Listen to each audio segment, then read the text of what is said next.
Welcome to Discovering. I had the chance to sit down with a veteran deer hunter to talk about deer hunting and camp. Nothing spectacular here, except it was my first deer and I was 18 years old. And Kristen visits a new camp with an old name. Stick around, that's all tonight right here on Discovering.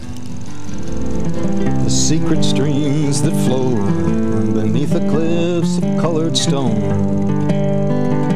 Forest thick and healthy with birch and pine and oak. Surrounded by the greatest lakes this world has ever known. The black bear's awesome presence as he roams the hills and fields. Call of the timber wolf, the loon's lonesome trill. The eagle soaring high above, the trout lies deep and still. These are what I treasure, the only way I measure feelings that I have for this fine land. There is so much to discover when you're a long-time lover of northern Michigan.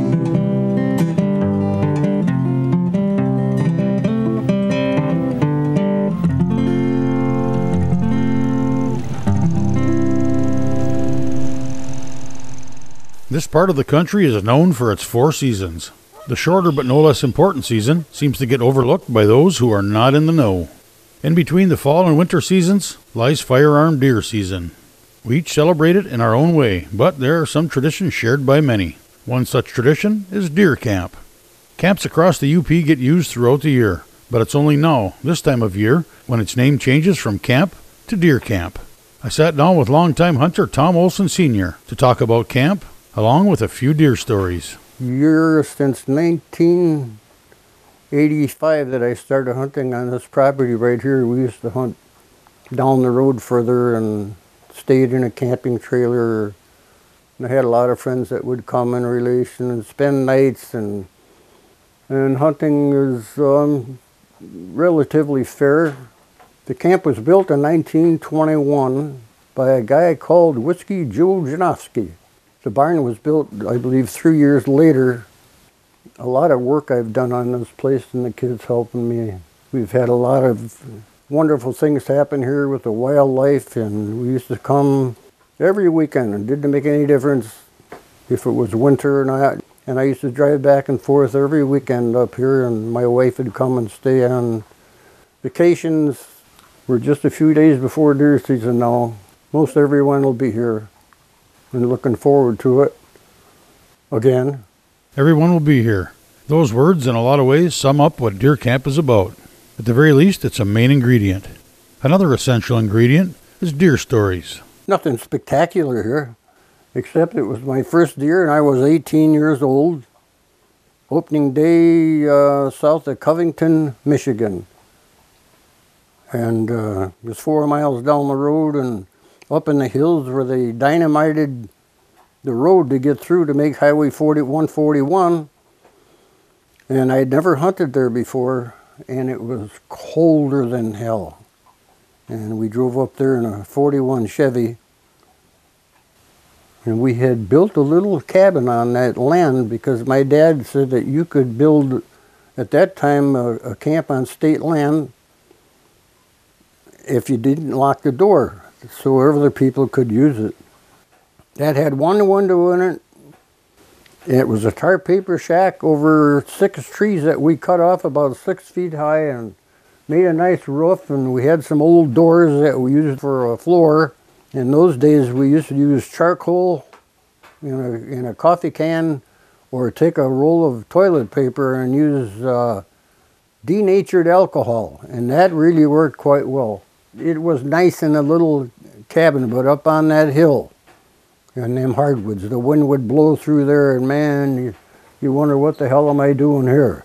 One of my dad's rituals, the first thing he had to do when he'd get out hunting, he'd always make a fire.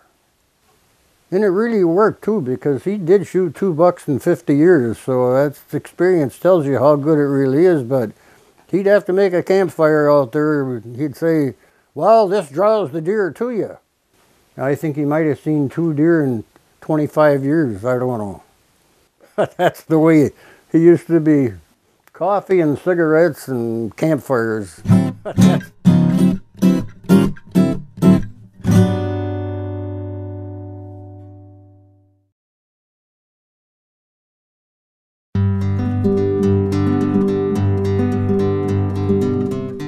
We hunted out of that tar paper shack for 3 or 4 years, but on opening day, it was 3:45 in the afternoon and this deer walked out.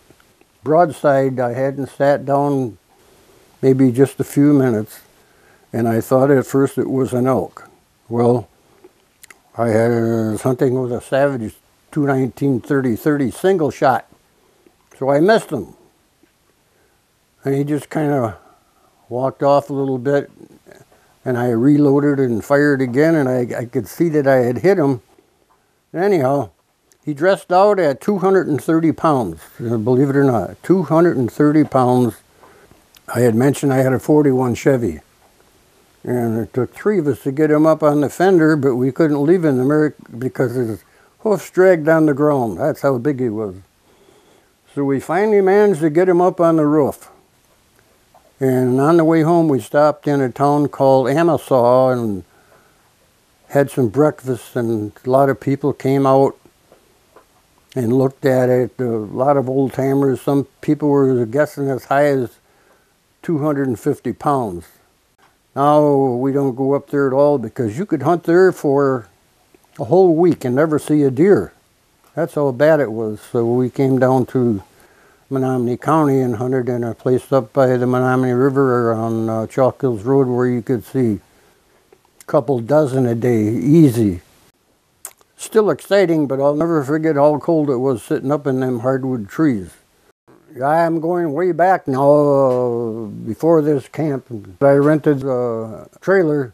This one particular year, I think it was in '57, but I went over to pick up the trailer I rented, and they forgot at the trailer rental that I rented that trailer. But he said, well, we got one old trailer over there I can let you take. He said, but you don't have no heater in it. Well, we didn't have any choice, so I rented it.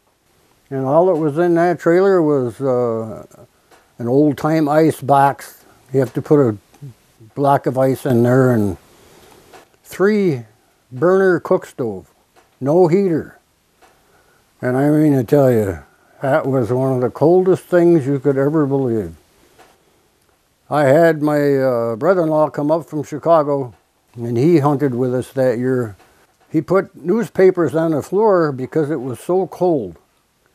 And we used that gas burner, there was 3 burners, we used that for heat. Well, you could stand up in the trailer and it would be so hot at the ceiling you could hardly breathe. But in bed, it was the coldest that you could ever believe. Years ago, who the hell ever thought of letting a buck go? Me too, I shot him. I was happy to get one. It didn't make any difference. If you've seen a buck and it had 3-inch antlers, that was it. But you know, we used to shoot a lot of nice big bucks also. Not all spikes or scrubs. Yeah, this was in 1995 when I shot this. But I will say that 5 years before I shot this buck, this antler right here, we found it in the yard. Believe it or not, 5 years later, I got this one with a muzzle loader on the 5th day of muzzle loading season, and I hunted almost every day of the season and never seen an antler. So you guys out there that are not believers that there's nothing here, just keep going, and you'll see that patience pays off. And I had a 3rd set, believe it or not. I had this plus this one and one other one, all from the same deer in the same area. 20 to 4 in the afternoon, and it was quite a nice warm day for deer hunting. And I hadn't seen a buck the entire season. And I thought, if a spike horn comes, this is it. 3 does were coming, and in the back of them I could see this.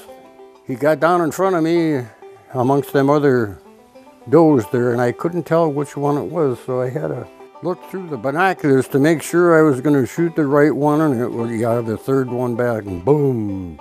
Called my son up who worked in Bark River, and he came after dark with a couple of his friends, and it didn't really go that far. I think maybe just a couple 100 yards. Came back to camp with his friends, and we played a little smear and drank some beers, and that's the end of that story.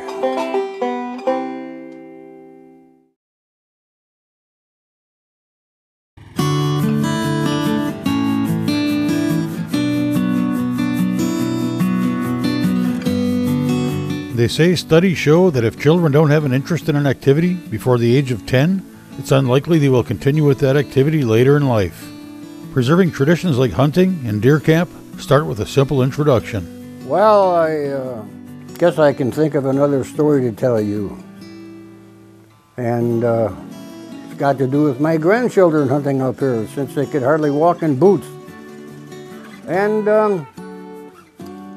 one was 9 years old, and one year he was hunting over there with me. Here comes a buck. He shot the buck, and he got it. And then, not to be outdone, his younger brother, same story. Here comes a buck. And he's looking at that buck, and I'm looking at him, and he wasn't excited, nothing, calm as could be. And when the buck was coming, I whispered, I said, wait till he stops. I said, shoot him right where I showed you. And he poked me in the ribs. Don't tell me, I know how to hunt. Bang, and he got it. 30-06, 8 years old.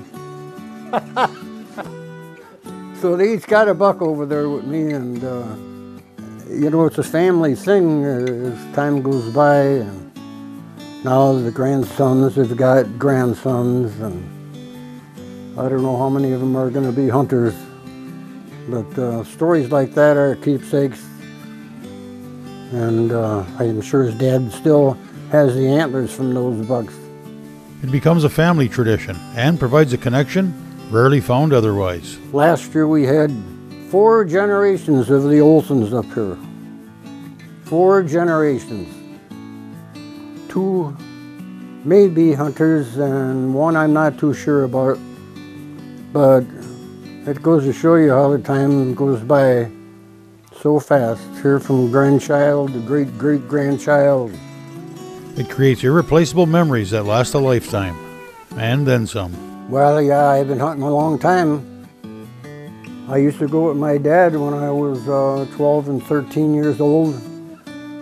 Oh boy, and opening day of deer season was like Christmases to kids now. And I'm sure a lot of your viewers feel the same way, a lot of your hunters, but you know, there comes a time in age when things are different. I can't take the cold like I used to. And therefore I have a heater in my little palace over there. But you can sit there year after year after year, and guess what? You're an old man. Gonna be 84. And am I gonna consider quitting hunting? Maybe next year. Even though age don't stop, you still get that feeling. And yeah, I still want to hunt here, you betcha. So is deer season, hunting, and the tradition of deer camp about years past? All the memories, buck stories, good times at camp? Or is it about today? What time should I head out? Which way is the wind blowing? Where should I hunt? Or maybe it's about years to come. The anticipation of next year's season, hunting with and teaching the next generation of hunters, watching your kids, then your grandkids, and maybe your great-grandkids hang their first buck on the pole. The answer is, of course, yes. I guess the special thing in camp is being with your family and everybody all together. You know, I still think about it during the week, and all the work that I've done here and how fast the years have gone by. But like I said, we used to have gardens and a lot of family get-togethers up here. And some people are here and some people are there and all, but a lot of memories that I really cherish.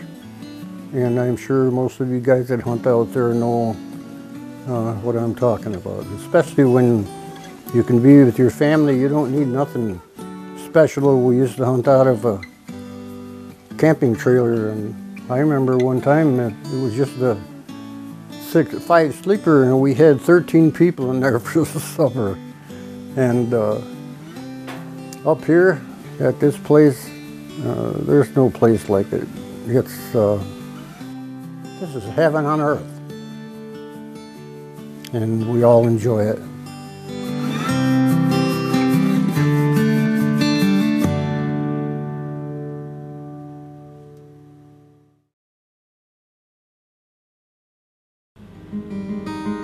A new camp with an old name.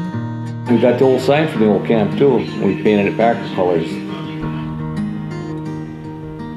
Back in 2015, I made the documentary Up a River that told the story of the 100-plus hunting camps that had to be removed or abandoned in the Ottawa National Forest. Many camps are gone forever, but some have been fortunate to be relocated or rebuilt. I wasn't here that much for the building of it, so.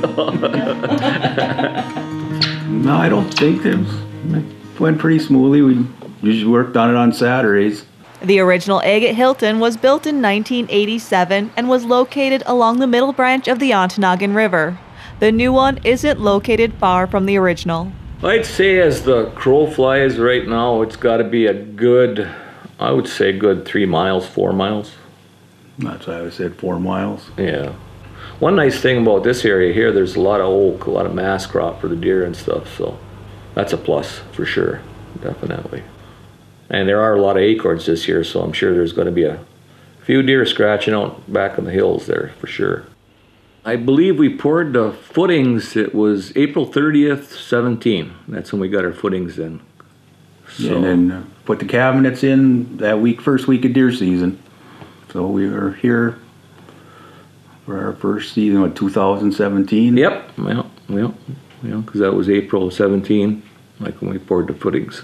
So couldn't tell you when we put the last nail in or whatever, but it's like everything, it's just still an ongoing project. There's always some little tidbit you can work on and stuff, so. It helps when you got 2 guys, well, there's 3 of us in the camp now, and it helps when 2 of them are contractors. So that made a big difference. So, but we had help, and a lot of people stopped by and threw a hand in and all that stuff. So, and as you can see, we utilized some of our old camp, like the cedar shakes on the 2 walls here. So I went down and pulled the shingles off and brought them up here and nailed them on, and I think it turned out pretty nice. And Bill here came up with the idea of the tin on the walls, which I like definitely. And got a pretty nifty little shelf set up there with the piping. And of course we transferred all our mounts and everything from the old camp.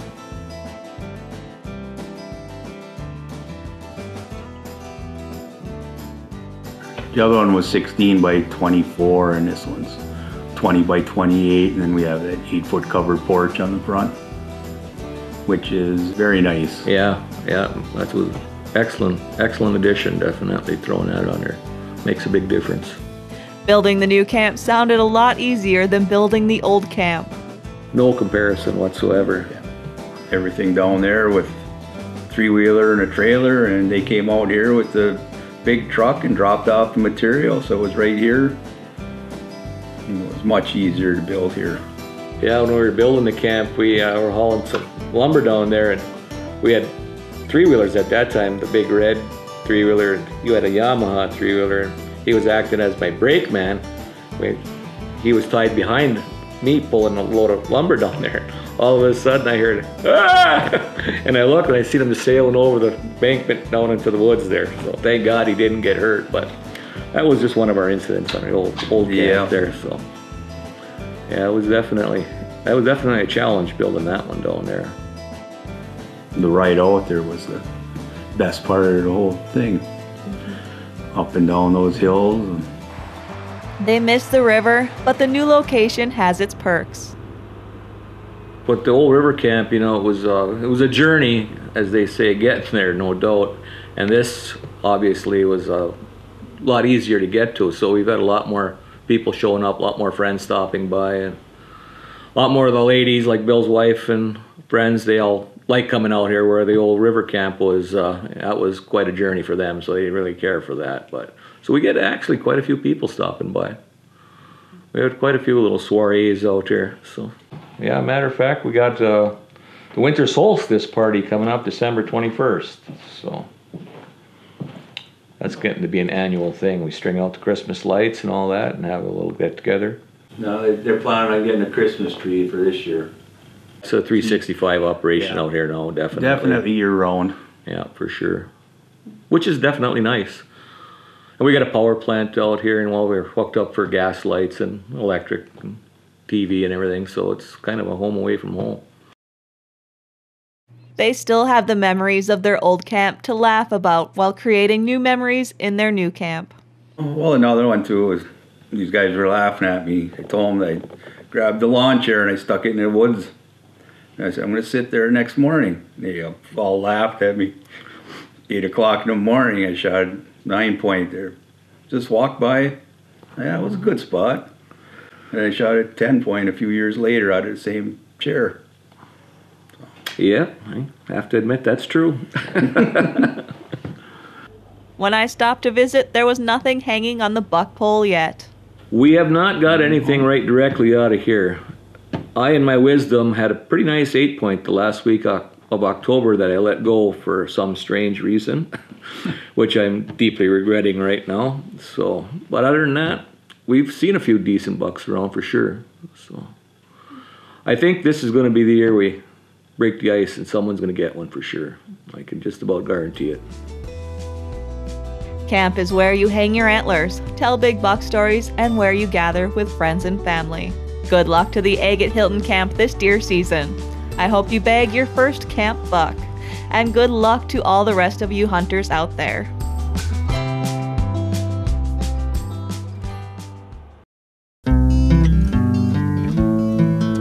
Well, that's it for this week. Thanks for watching, and I hope to see you next week right here on Upper Michigan's very own Discovering.